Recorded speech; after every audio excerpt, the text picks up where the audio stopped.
Intuitive veg को subscribe करें, सफलता की सीढ़ी चढ़ें। बच्चों, आज आप सुनेंगे मूर्ख राजा और होशियार मंत्री की कहानी। बहुत समय पहले की बात है।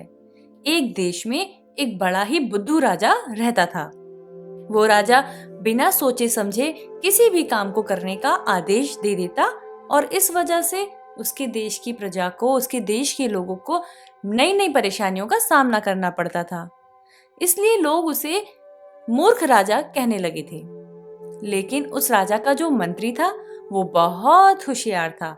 अपने तेज दिमाग और सूझबूझ से वो हर परेशानी से लोगों को बचा लेता, तो इसलिए लोग उसे होशियार मंत्री कहते थे।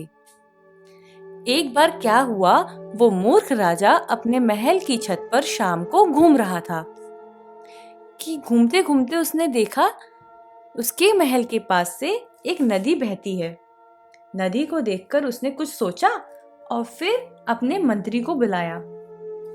मंत्री दौड़कर आया और उसने राजा से कहा, आपने मुझे बुलाया महाराज? राजा बोला, मंत्री एक बात बताओ, ये नदी किस देश की तरफ बह रही है? मंत्री बोला, महाराज यह नदी पूर्व देश की तरफ बह रही है। मंत्री से ये बात सुनते ही राजा को गुस्सा आ गया। राजा गुस्से में मंत्री से बोला, इसका मतलब है इस नदी का पानी पूर्व देश के लोग भी इस्तेमाल करते होंगे।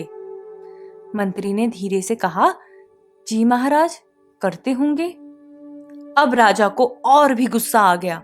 वह चिल्लाकर मंत्री से बोला, ये नदी हमारे महल के पास से बहती है, इस पर सिर्फ हमारा हक है और पूर्वी देश के लोग मुफ्त में इसके पानी का इस्तेमाल कर रहे हैं। तुम जानते भी हो मंत्री, इससे कितना नुकसान हुआ है हमारा। मंत्री ने राजा को समझाते हुए कहा, नहीं नहीं महाराज, नदी तो प्राकृतिक होती है, इसके पानी पर सबका बराबर का हक है। राजा ने मंत्री की बात को काटते हुए उसे घूरकर देखा और कहा, नहीं, ये नदी हमारी है। अगर पूर्वी देश के लोग इसका पानी इस्तेमाल करना चाहते हैं तो इसके बदले में उन्हें हमें बहुत सा धन देना होगा। मंत्री ने राजा को समझाने की बहुत कोशिश की, पर राजा तो कुछ सुनने के लिए तैयार ही नहीं था। उसने बिना सोच विचार करे आदेश दे दिया, इस नदी पर जल्द से जल्द दीवार बना दी जाए ताकि इसका पानी आगे की ओर ना बह सके। जल्द ही नदी पर दीवार बन गई और दीवार बन जाने से जानते हो क्या हुआ?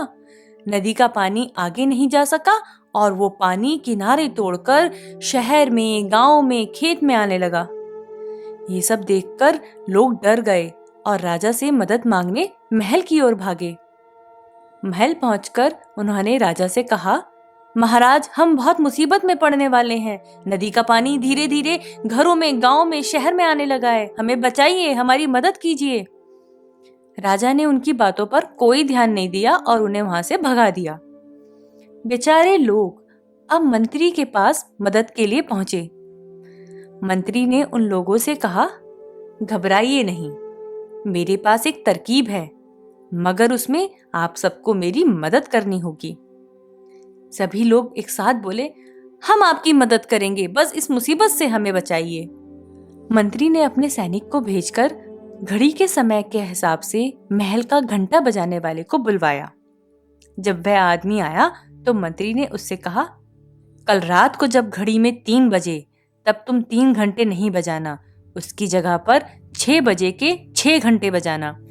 उस आदमी ने कहा, ठीक है, मैं ऐसा ही करूंगा।